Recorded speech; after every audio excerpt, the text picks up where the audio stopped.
नमस्कार साथियों, आज मैं भारतीय जनता पार्टी के राष्ट्रीय प्रवक्ता के रूप में नहीं बल्कि एक भारतीय के रूप में बात रखना चाहता हूं और खास करके मेरी पुरानी पार्टी कांग्रेस पार्टी, जिसके कई लोग आज भी मेरे संपर्क में हैं, आज भी मुझसे बातचीत करते रहते हैं, उन कांग्रेस के कार्यकर्ताओं और कांग्रेस जनों से मैं बात करना चाहता हूं। मेरे भाइयों और बहनों, मैं तो आपके बीच में था कुछ वर्ष पहले और मैं लगातार समझाता था पार्टी को भी और पार्टी के नेतृत्व को भी कि राहुल गांधी जी से नहीं हो पाएगा।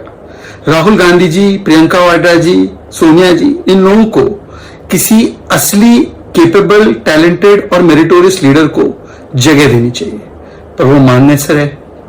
आज आपने देखा होगा कि राहुल गांधी का एक वीडियो वायरल हो रहा है। मित्रों, आपने सुना होगा, कांग्रेस के मित्रों से बोल रहा हूं, एमआरपी का मतलब राहुल गांधी जी को नहीं पता।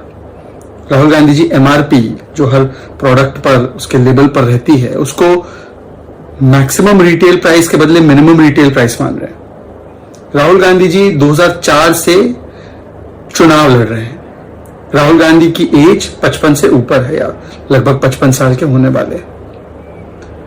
20 वर्ष का उनका कम से कम राजनीतिक अनुभव, और उनके उम्र को देखें तो वो किसी भी एंगल से कोई युवा नहीं है, 50+ ईयर्स के हैं। अगर 50+ ईयर्स के होने के बाद और 20 वर्ष चुनावी राजनीति में होने के बाद आपको एमआरपी का कॉन्सेप्ट भी क्लियर नहीं है, आप उसको मिनिमम रिटेल प्राइस की कोई प्रोडक्ट इस प्राइस से नीचे नहीं बेची जा सकती, ये कह रहे हैं, तो मुझे लगता है कि एमएसपी का मतलब मैक्सिमम स्टूपिडिटी इन पर्सन, ये हो जाना चाहिए। ये राहुल गांधी जी ने एमएसपी दिखाया है अपना, मैक्सिमम स्टूपिडिटी इन पर्सन। और ये कोई एक लौता ऐसा उदाहरण नहीं, मैं आपको बुरा महसूस कराने की कोशिश नहीं कर रहा हूं। आज मैं अपने पुराने कांग्रेस साथियों से एक बड़ी ईमानदार वार्ता करने की कोशिश कर रहा हूं। आपको लगता है कि आपका नेतृत्व इस प्रकार के लोग करें जिनको बेसिक चीजें भी नहीं पता? कभी कोको कोला को शिकंजी वाला कह देना, कभी वो, अभी एक और वीडियो वायरल हो रहा है, आर्टिफिशियल इंटेलिजेंस पर सवाल पूछा गया, भाई साहब को कुछ पता ही नहीं है, तो इराक वॉर पर चले गए भाई। और इसी कॉन्ट्रास्ट में आप देखिए अन्नामलाई जी का, जब उनको एआई पर सवाल पूछा गया तो अन्नामलाई जी का कैटेगोरिकल क्या आंसर आया और क्या उनकी विजन है, क्या उनके थॉट प्रोसेसेस है, वो आप सुन लीजिए। अच्छा, स्लिप ऑफ टंग की बात नहीं है, poverty is a state of mind कह देना, कभी ओबीसी समाज को गाली दे देना, कभी अपनी ऐसी भाषा बोल देना ऐश्वर्या राय, अमिताभ बच्चन जी के बारे में, तो ये स्लिप ऑफ टंग नहीं, ये slip of character and slip of content है। क्योंकि इनकी राजनीतिक समझ तो छोड़ दीजिए, इनकी बौद्धिक विकास कितना हुआ है इस पर थोड़ा सा गौर कीजिए कि यदि एक व्यक्ति को यह बात भी नहीं मालूम है कि एमआरपी होता क्या है, उसका कॉन्सेप्ट कैसे चलता है, तो ये कैसे आपकी पार्टी को लीड कर सकते हैं? और इसीलिए मैं कहता कि परिवारवादी नहीं, मेरिटोरियस परफॉर्मिंग नेतृत्व होना चाहिए।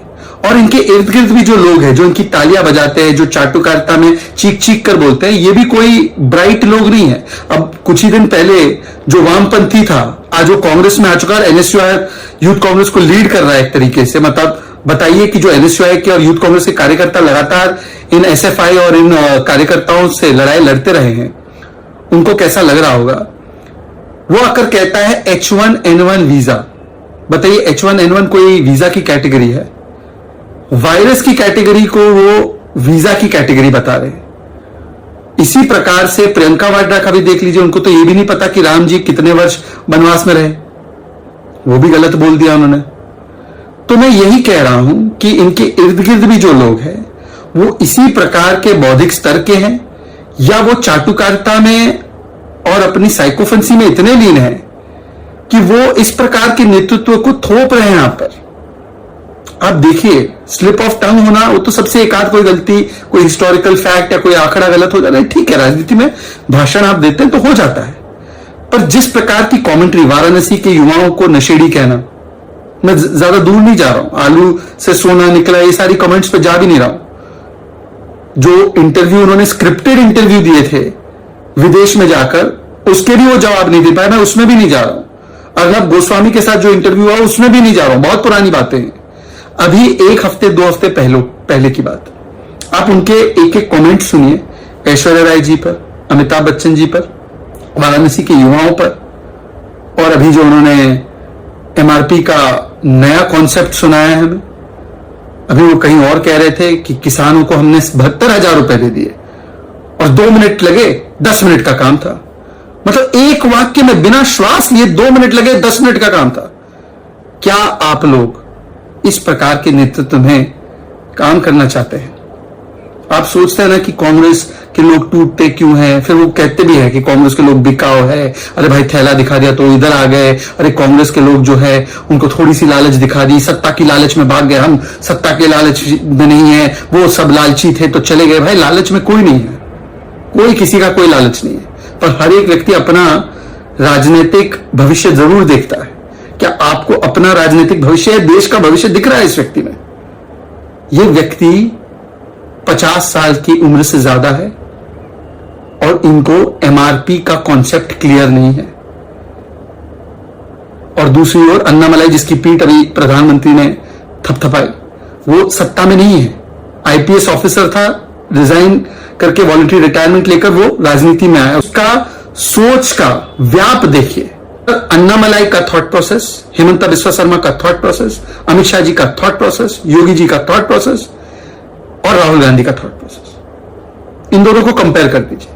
मोदी जी के साथ तो कंपेयर भी नहीं कर सकते इनको, राहुल गांधी को मोदी जी के साथ कंपेयर भी नहीं कर सकते, अतिशोक्ति होगी उनके लिए। मैं आपसे फिर से अपील कर रहा हूं, मैं आपके बीच रहा हूं, आप लोग मुझे पसंद करते थे, आज भी पसंद करते हैं, आज भी आपके व्हाट्सएप एसएमएस आते रहते हैं कि भैया आपने अच्छा बोला है, भैया क्या करे, हमारी पार्टी का कुछ तो सुधार हो, कुछ तो बदले। मैं समझ सकता हूं आपकी सारी स्थितियों को मैं समझ रहा हूं, पर मैं भी आपसे कहूंगा कि परिवार की चाटुकारिता, परिवार के जूते उठाने के लिए हम नहीं आए थे और कांग्रेस के शेयर होल्डर बनने के लिए नहीं आए थे, देश के अंदर स्टेक होल्डर बनने आए थे। अब कल्पना कीजिए कि आपकी स्थिति क्या बनती जा रही है। लोग उपहास उड़ाते हैं, कांग्रेस ही दिख जाता है, मजाक उड़ाते हैं लोग कि आप कांग्रेस में हो, आप राहुल जी के साथ हैं। कितना सहन करेंगे आप लोग? विनम्र आपसे अनुरोध है कि कई लोग गुलामी से आजादी की ओर आए हैं आपके यहां से, मेरे जाने के बाद बहुत ज्यादा लोग आए। जब मैं आया था तो मुझे गद्दार गद्दार कहने लगे, पर आप लोग आज आत्मचिंतन कीजिए। आप अपने 5 साल का जो बच्चा है, आपका बेटा होगा, कोई भतीजा होगा, कोई बेटी होगी, जो भी है, उसको बुलाइए, जरा पूछिए एमआरपी क्या होता है बेटा। वो आपको बोलेगा कि चॉकलेट की एमआरपी मतलब कि इससे ज्यादा दुकानदार नहीं ले सकता। राहुल जी को वो भी क्लियर नहीं है। सोच लीजिए आप लोग क्या करना है आगे। इतनी बात कहना चाहता था, दिल से कहना चाहता था, भाजपा होने के नाते नहीं कहना चाहता था, पर थोड़ा सा आपको देश के प्रति सोचना पड़ेगा। जय हिंद, जय भारत।